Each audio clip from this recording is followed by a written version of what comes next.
इस वक्त हम आरजीकर मेडिकल कॉलेज हॉस्पिटल के पुलिस आउटपोस्ट के अंदर है और ये है ऑफिसर इंचार्ज का रूम। हम आपको दिखाएंगे कि किस तरह से जो उपद्रवी है वो यहाँ पर तोड़फोड़ किया है। यहाँ तक कि नेम प्लेट से लेके टेबल चेयर सब कुछ यहाँ पर तोड़ा है।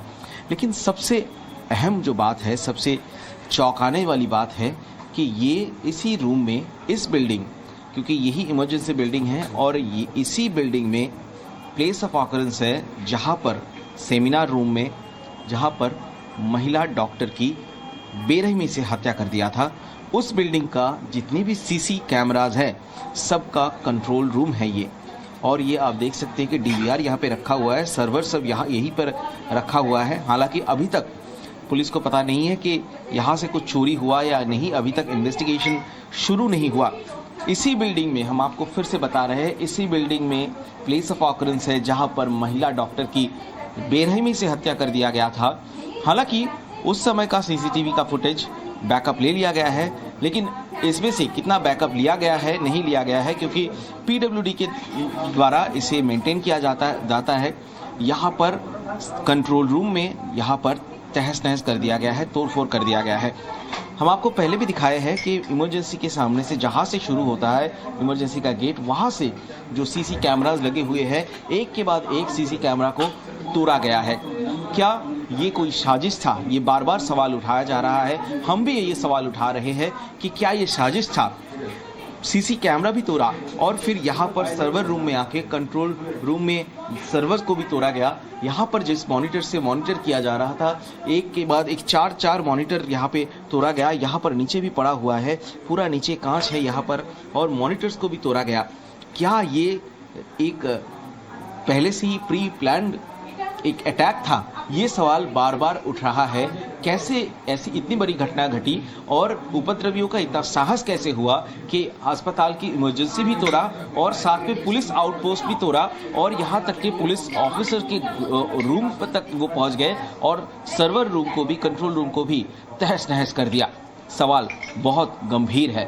कैमरामैन फिलिक्स के साथ सुमित सेन गुप्ता, जी मीडिया, कोलकाता। शहजाद पूनावाला, जिस तरीके से यहाँ पर ये दंगाई अस्पताल के अंदर पहुंच करके सीसीटीवी और सर्वर रूम में तोड़फोड़ मचाते हैं, वह जैसा हमारे संवाददाता की रिपोर्ट बता रही है, जहां पर वो कह रहे हैं कि पुलिस अफसर के कमरे में घुस करके वो तोड़फोड़ करते हैं। आपको लगता है कि लेडी डॉक्टर के साथ जो दरिंदगी हुई, अगर सीबीआई को और सबूत की आवश्यकता होगी और फुटेज की आवश्यकता होगी तो क्या उससे मिल पाएगी?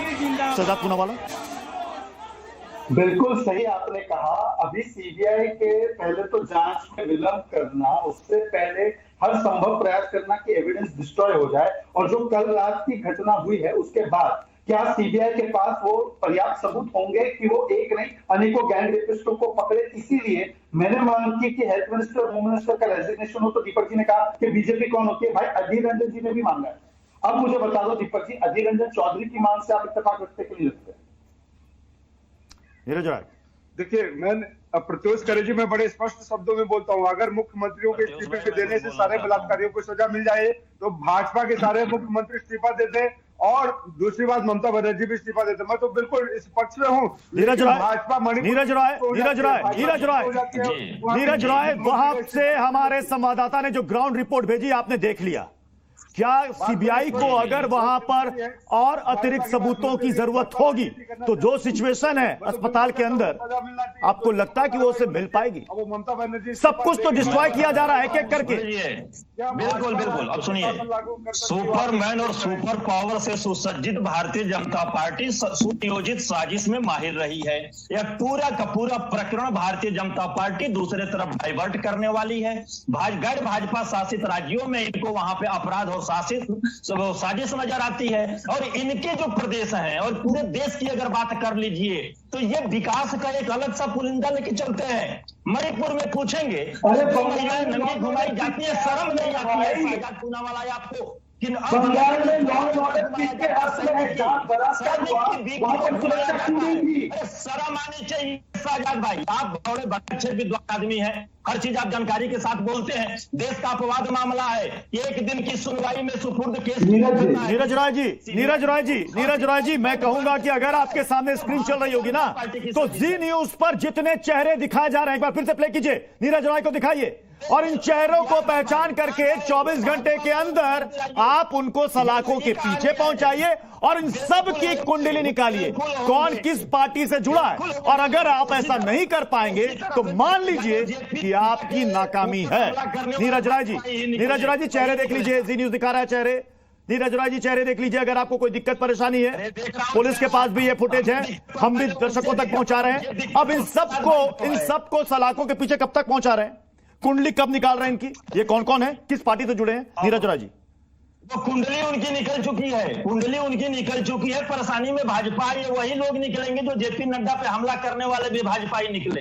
याद नहीं है क्या प्रत्युष भाई आपको?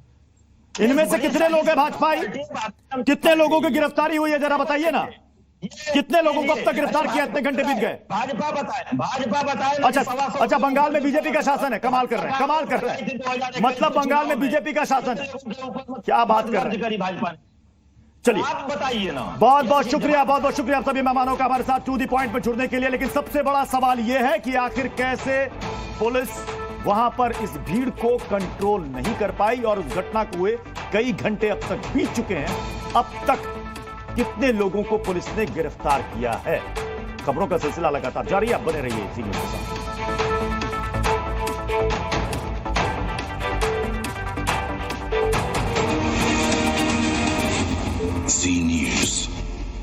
अब डबल एम रिब्स के साथ गैलेंट एडवांस TMT रीबार्स, निर्माण का रियल हीरो।